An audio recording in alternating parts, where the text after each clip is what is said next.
चर्चा के लिए हमारे साथ स्टूडियो में हमारे एक्सपर्ट, फुटबॉल एक्सपर्ट और पूर्व फुटबॉल कोच अनादि बरुआ मौजूद है। स्वागत है सर आपका। एक ऐसा रिजल्ट जो शायद अंदर से तो सभी को पता था, लेकिन कुछ लोग चाहते थे कि क्रोएशिया जीत जाए। अगर मैं अपना ओपिनियन बोलता हूं तो मैं चाहता था क्रोएशिया जीत जाए। क्रोएशिया बहुत अच्छा खेली 90 मिनट्स तक, दो आत्मघाती गोल के लिए जिम्मेवार है, नहीं तो बहुत ही अच्छा फुटबॉल खेली। एक भी मैच नहीं हारी लास्ट तक सेमीफाइनल में, और फाइनल में आके एक लास्ट मैच कल हारी। इस टीम के अंदर इतना अच्छे प्लेयर्स हैं, ऑल आउट फुटबॉल खेला, लेकिन एक छोटी सी गलती, पहला जो गलती हुआ उस गलती से उनको, वो पहली गलती ही नहीं, मैं तो खैर एक बेल्जियम की बात की जाती है कि ये गोल्डन जनरेशन है, उसके अलावा भी ये जो टीम है इसको गोल्डन जनरेशन कहा जा रहा है, क्रोएशिया की टीम को भी। लेकिन इसके अलावा भी आपने पहले गोल का जिक्र किया कि मैंडजुकिच जो कि उनके स्टार रहे थे, उनको फाइनल में पहुंचाने वाले, उनसे ही वो गलती हुई और हेडर ये वर्ल्ड कप में पहली बार हुआ है कि ओन गोल हुआ फाइनल में। लेकिन उसके अलावा फिर आप देखिए कि जो दूसरा गोल भी था, जो पेनल्टी मिला, मेरा ओपिनियन हो सकता है कुछ और हो, आपका ओपिनियन क्या है उसको?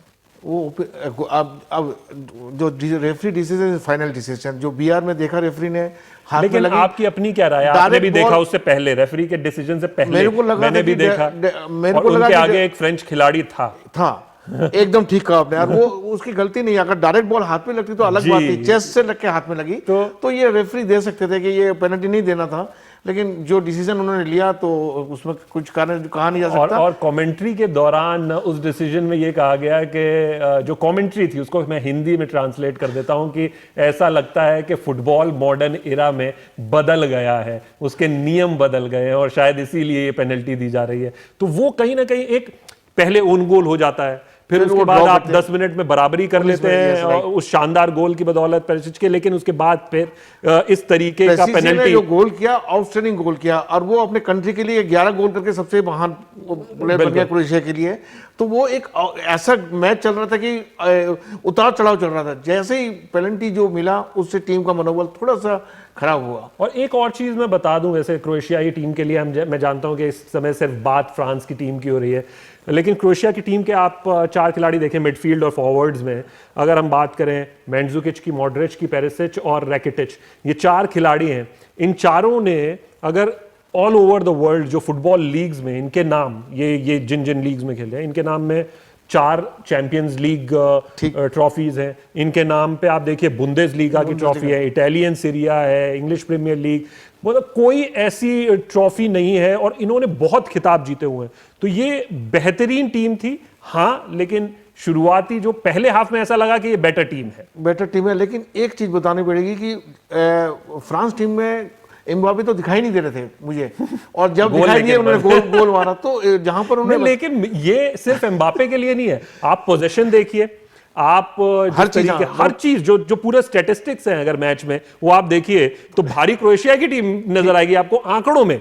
लेकिन होता क्या था कि पोजीशन, इतना शानदार खेल दिखाने के बाद वो वहां तक पहुंचते थे फ्रांस के गोल तक, लेकिन वो गोल नहीं कर पाते थे। और एक मौका मिलता था फ्रांस को, वो उस चांस कैस जो भी क्रिएट होता था उसमें गोल होता था। फोगबा ने जो गोल किया, पहले राइट से मारा, बॉल इंटरसेप्ट हुई, फिर लेफ्ट से एकदम दो गोल जो सुबह से के छूटे, तो वो ऐसा था कि उनके आगे डिफेंडर्स खड़े हुए हैं, और डिफेंडर्स खड़े हैं तो उन्हें यह नहीं दिख रहा कि अब लेफ्ट से बॉल आने वाली है कि राइट से आने वाली है। वो अपने लेफ्ट पे गए, लेकिन दोनों बार राइट से उनके शॉट मारा गया। बहुत ही अच्छे गोल हुए, बस उनके गोल ही अच्छे हुए हैं, और इन्होंने अटैक किए, गोल उनके हुए। तो जो गोल मारे का वही, और जो हम कल बात भी कर रहे थे अनादि सर, और हमने दिखाया भी अपनी रिपोर्ट्स के जरिए कि अगर जो हमने बात की कि वन टच फुटबॉल खेलती है ये क्रोएशिया की टीम, और दूसरा कि अगर ये अटैक के लिए जाएंगे तो फिर उनको स्लो फुटबॉल खेलना पड़ेगा, जिसमें कि उनको दिक्कत आएगी। लेकिन हुआ भी वैसा ही, कुछ दिक्कत आई फ्रांस को, लेकिन शायद किस्मत भी फ्रांस के साथ थी, शायद फ्रांस को ही जीतना था ये वर्ल्ड कप, क्योंकि वो प्रोफेशनल प्लेयर है, उनके गोल हो गए। मेन फुटबॉल के अंदर गोल ही चाहिए।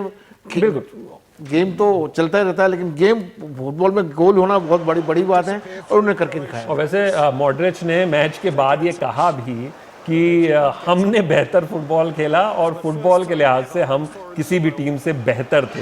ये मॉड्रिच ने कहा भी मैच के बाद जब उनसे बातचीत भी हुई प्रेस कॉन्फ्रेंस में। ये अच्छी बात है क्योंकि वो टीम एक मनोबल, इतनी अच्छी टीम पहली बार खेलने आ रही है वर्ल्ड कप, तो मायने रखती है कि एक जो लास्ट ईयर के 1980 की चैंपियन टीम, तो फुटबॉल के अंदर एक टीम हावी टीम जिसको मालूम है कि मैं फीफा रैंकिंग में इतना है, लेकिन फीफा रैंकिंग इसमें कोई मायने नहीं रखती जब फाइनल में पहुंचते हैं। लेकिन आउटस्टैंडिंग फुटबॉल हुआ, थोड़ा और अच्छा होता अगर वो पेनल्टी नहीं होता। देखिए एक चीज़ ये भी है कि आप अगर हिस्ट्री देखेंगे, थोड़ा पीछे इतिहास में जाएंगे कि कैसे ये खिलाड़ी यहाँ तक पहुँचे। मॉड्रिच जो हैं वो एक रेफ्यूजी से यहाँ तक पहुँचे हैं, तो ये आपको जानना ज़रूरी है। और किस तरीके का क्रोएशिया देश है, क्रोएशिया की आबादी आपकी दिल्ली की आबादी से भी आधी से कम है, और वो देश यहाँ तक पहुँचा है। और उसके अलावा छोटे छोटे पार्किंग के अंदर फुटबॉल खेलते थे, जहाँ पर एक कम्युनिटी के लोग रहते थे, तो वहाँ 2 साल खेलने के बाद जब मिलिट्री वाले वहाँ से शिफ्ट करते थे उनको लेके चले जाते थे, फिर वो दूसरी जगह जाते थे। तो वैसे करके उन्होंने फुटबॉल खेला, पढ़ाई बहुत कम करी, लेकिन आस्ते आस्ते वहाँ फुटबॉल खेल के क्रोएशिया की टीम में आए और आज एक अच्छे प्लेयर हैं, बहुत बढ़िया प्लेयर हैं। तो ये ऐसे 3 प्लेयर हैं जो क्रोएशिया में हैं जो खेले हैं। टीम अच्छी खेली, बहुत ही बढ़िया, लेकिन और भी अच्छा मैच होता अगर एक गोल और पड़ता। मैं चाहता था कि क्रोएशिया एक और गोल मारे, लेकिन ये तो फुटबॉल है, वो जो टीम जीती वही फाइनल पहुंची। बिल्कुल, जो जीती वही, जैसे कि हमारी तो हिंदी में कहावत है, जो जीता वही सिकंदर। तो इसलिए फ्रांस जीती है, फ्रांस चैंपियन है, वो डिजर्व भी करती थी। लेकिन एक चीज़ शायद सीखने के लिए भी है फ्रांस की टीम से, शायद ये समझना भी पड़ेगा। मैं जानता हूँ कि कुछ लोग उस पर ये भी कहते हैं कि इमिग्रेंट्स ज़्यादा हैं, माइग्रेटेड जो प्लेयर्स हैं वो ज़्यादा हैं। आप देखिए 23 में से 15 खिलाड़ी जो है वो माइग्रेटेड है, इमिग्रेंट्स है। ठीक, तो आपने उस तरीके से टीम बनाई है, फिर आप उसमें क्या कर सकते हैं? ये तो सभी के लिए अलाउड है। और यूरोपियन देशों की बात करें तो यूरोपियन में कम प्लेयर्स हैं, इसमें ज़्यादा प्लेयर्स हैं, क्योंकि ये वहीं खेलते हैं और वो बड़े बड़े क्लब में खेलते हैं, तो वहीं रहते हैं। तो माइग्रेट होने के बाद वो कंट्री के लिए खेलना चाहते हैं, उस कंट्री के लिए। तो एक बात और, जितने भी माइग्रेंट प्लेयर हैं वो बॉडी कॉन्टैक्ट फुटबॉल खेलते हैं, मीन्स रफ एंड टफ। जितनी भी अफ्रीकन कंट्री, कॉन्गो हो चाहे वो कैमरून हो, तो उनके प्लेयर थोड़ा दमखम में भी। इसमें बड़ी बात अब ये है कि ये जो 3 टीमें टॉप पे दिखाई दे रही है, अगला जो विश्व कप आएगा 2022 में, हाँ, तो वहाँ पर ये फ्रांस की टीम तो अभी पूरी युवा है, ये तो और ज़्यादा मैच्योर होकर बेहतर भी हो सकती है। हर बार ब्राज़ील टीम का हम सोचते थे, लेकिन ब्राज़ील का क्या हुआ, 4 साल का बहुत बड़ा गैप है। क्रोएशिया और बेल्जियम का क्या होगा? क्रोएशिया और Belgium one of the best team. Croatia दोनों अच्छी रहेगी और आइसलैंड भी टीम अच्छी रहेगी, जापान भी टीम अच्छी रहेगी, अगर ये अपना लेह बना के रखे बहुत सारे टूर्नामेंट्स के लिए। जैसे आपने कहा उन्होंने बहुत सारे नाम तो ले दिए, इसमें बेचारा वो Germany, Spain, Argentina, Brazil, Netherlands, ये सारी टीमें कहाँ गई? इटली। अभी फुटबॉल का रोमांच इसी में तो है, और हॉलैंड टीम तो आई नहीं, हॉलैंड भी नहीं आई, इटली भी नहीं आई। लेकिन उम्मीद यही करते हैं कि इसीलिए ये जो प्रतिस्पर्धा, यही जो कंपटीशन है, यही स्पोर्ट को इतना ज़्यादा पॉपुलर बनाता है, और इसीलिए इसको सबसे ज़्यादा फॉलो भी किया जाता है। इनामी राशि भी एक अट्रैक्शन जो है वो बहुत बड़ा अट्रैक्शन है। अनादि सर, आप स्टूडियो है, बहुत बहुत शुक्रिया आपका।